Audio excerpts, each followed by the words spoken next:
எல்லாருக்கும் வணக்கம். Welcome to Ranipet சமையல். இன்றைக்கி நம்ம ஒரு சூப்பரான சேமியா உப்புமா எப்படி செய்யுதுன்னு பார்க்கலாங்க. உப்புமானாலே எல்லோரும் வேண்டான்னு சொல்லுவாங்க. ஆனால் இந்த மாதிரி செஞ்சிங்கன்னா இன்னும் வேணும்னு சொல்லி கேட்டு வாங்கி சாப்பிடுவாங்க. உதிரி உதிரியாக வெஜிடபிள்லாம் போட்டு ரொம்ப சூப்பராக செய்யலாங்க. வாங்க எப்படி செய்கிறதுன்னு பார்க்கலாம். இப்போ ஒரு பேன் எடுத்திருக்கேன். அதில் 1 டீஸ்பூன் அளவுக்கு நான் நெய் சேர்க்கிறேன். நெய் கொஞ்சம் உருகினதுக்கப்புறம் 1 கப் சேமியா சேர்க்கிறேன். இது உப்புமா பண்ணுற சேமியா.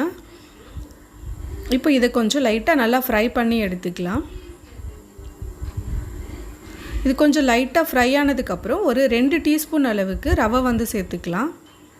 இப்போ இந்த ரவையும் சேமியாவும் சேர்த்து நல்லா ஃப்ரை பண்ணி எடுத்துக்கலாம். கொஞ்சம் லைட்டாக கோல்டன் கலர் வரணும், அந்த அளவுக்கு நல்லா ஃப்ரை பண்ணி எடுத்துக்கலாம். பாருங்க, இப்போ இது நல்லா வறுந்துடுச்சு. இப்போ இதை எடுத்து நல்லா ஆற வச்சு நம்ம எடுத்துக்கலாம். இப்போ இதை எடுத்துடலாம். இப்போ ஒரு பேனில் நமக்கு தேவையான அளவு ஆயில் போட்டு காய வச்சுருக்கேன். அதில் 1/2 டீஸ்பூன் அளவுக்கு நான் கடுகு சேர்க்குறேன். கடுகு பொரிஞ்சதுக்கப்புறம் முந்திரி பருப்பு, கடலைப்பருப்பு, உளுத்தம்பருப்பு இது தாளிக்க, இது நம்மளோட விருப்பம், எவ்வளோ வேணால் எடுத்துக்கலாம். இப்போது இதையும் அதோடு சேர்த்து நல்லா ஃப்ரை பண்ணி எடுத்துக்கலாம். கொஞ்சம் லைட்டாக கோல்டன் ப்ரௌன் கலர் வரணும், அந்த அளவுக்கு நல்லா ஃப்ரை பண்ணி எடுத்துக்கிறேன். இப்போது நல்லா ஃப்ரை ஆகிடுச்சு. அடுத்தது ஒரு மீடியம் சைஸ் வெங்காயம் நான் கட் பண்ணி வச்சுருக்கேன். இப்போ அதை இதோட சேர்க்குறேன். இப்போ இதையும் நல்லா ஃப்ரை பண்ணி எடுத்துக்கலாம். ஒரு பாதி அளவுக்கு, ஒரு கண்ணாடி பதம் வர அளவுக்கு நல்லா வதக்கி எடுத்துக்கலாம். இப்போ வெங்காயம் பாதி அளவுக்கு வதங்கிடுச்சு. அடுத்தது 1/2 டீஸ்பூன் அளவுக்கு இஞ்சி, 2 பச்சை மிளகாய் கட் பண்ணி வச்சுருக்கேன். இப்போ அதை இதோட நான் சேர்க்குறேன். இப்போ இது கொஞ்சம் நேரம் வதங்குற வரைக்கும் நம்ம வெயிட் பண்ணலாம். இப்போ இது கொஞ்சம் வதங்கிடுச்சு. அடுத்தது கருவேப்பிலை நான் சேர்க்குறேன். அடுத்தது பீன்ஸ் நான் 2 பீன்ஸ் எடுத்து கட் பண்ணி வச்சுருக்கேன். ஒரு சின்ன கேரட் கட் பண்ணி அடிச்சிருக்கேன். டீஸ்பூன்லனா ஒரு 3 டீஸ்பூன் அளவுக்கு கேரட் இருக்கும், அந்த அளவுக்கு எடுத்திருக்கேன். 2 பீன்ஸ் மட்டும் தான் எடுத்திருக்கேன்.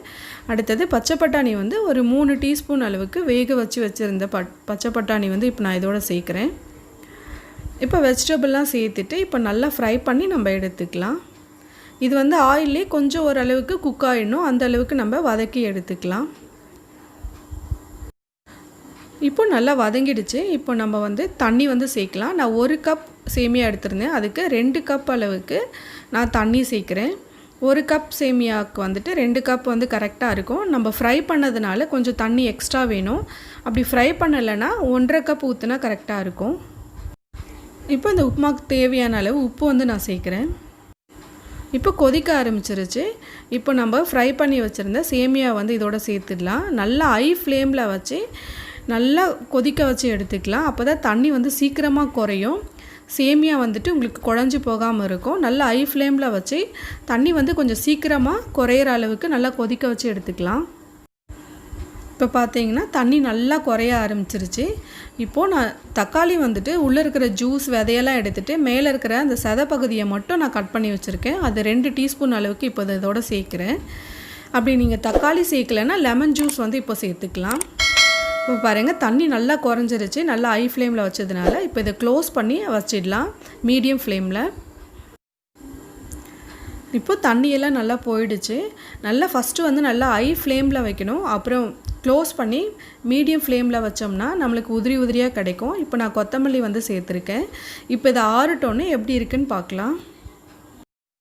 இப்போ உப்புமா நல்லா ஆறிடுச்சு. இப்போ நமக்கு உதிரி உதிரியாக கிடைக்கும் உப்புமா.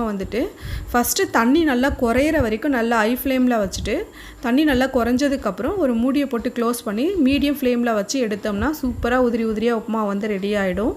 இதே மாதிரி செஞ்சு பாருங்கள். உங்களுக்கு பிடிச்சிருந்ததுன்னா லைக் பண்ணுங்கள், எப்படி இருக்குன்னு சொல்லி கமெண்ட் பண்ணுங்கள். எங்கள் சேனலுக்கு மறக்காமல் சப்ஸ்கிரைப் பண்ணுங்கள். பக்கத்தில் இருக்கிற பெல் ஐக்கானை கிளிக் பண்ணிட்டீங்கன்னா நாங்கள் வீடியோ போட்ட உடனே உங்களுக்கு நோட்டிஃபிகேஷன் வந்துடும். தேங்க்யூ.